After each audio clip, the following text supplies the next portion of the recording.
את חושבת כמו ישראלית. זה בסדר, אנחנו משווים חיי עד החיים. שמה זה לא הסיפור. אני רוצה להגיד לך, כבר אמרתי את זה יותר מפעם, אם יישאר חמאסניק אחד, קטוע רגל וקטוע יד, וביד השנייה נותרו לו 2 אצבעות, הוא יעמוד על גג של מסגד הרוס ויעשה וי והוא ניצח. למה? כי הילדים שלו ימשיכו, והנכדים שלו ימשיכו. כי הוא נשאר, הוא שרד. ולכן זה תמימות הניצחון. צריך להבין פה, זה ראש אחר, זה קריטריונים אחרים לניצחון אבל הנה אנחנו רואים, אבל כן חמאסניקים נכנעים. זאת אומרת, יש חמאסניקים שנכנעים. כמה לא נכנעו? וכמה נמצאים עוד במנהרות, תגיד לי אתה, לצאת החוצה עם כלי נשק, אלפים רבים. בשביל לפוצץ אותך? אלפים רבים. הסיפור הזה זה לא מה שרואים היום.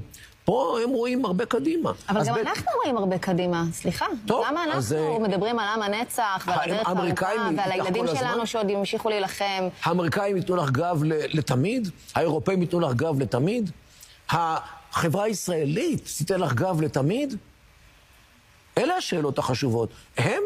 תראי, יש פסוק בקוראן שאומר, אין אללה מע סאבירין.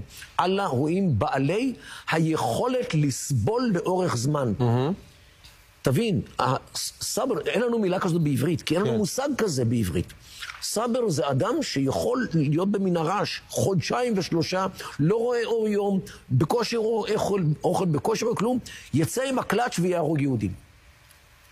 למה? כי יש לו את היכולת לסבול לאורך זמן.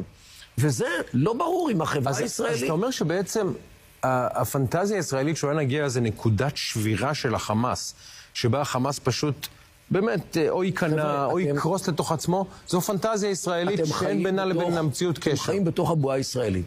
הם חיים למען אללה. אללה איתם. הם לוחמי ג'יהאד. אנחנו לוחמי חירות ישראל, ובסדר, אנחנו לא לוחמים מחלל קודש. תראי, יום אחד היה לי ויכוח עם ציפי לבני. הייתי באיזשהו פאנל. ואמרתי לה, פה המרכיב הדתי הוא דומיננטי אצלם. אצלם אללה הוא השחקן העיקרי במשחק, אם הוא לא השחקן היחיד. אצלנו הקדוש ברוך הוא, אם הוא בכלל במגרש, הוא שחקן ספסל.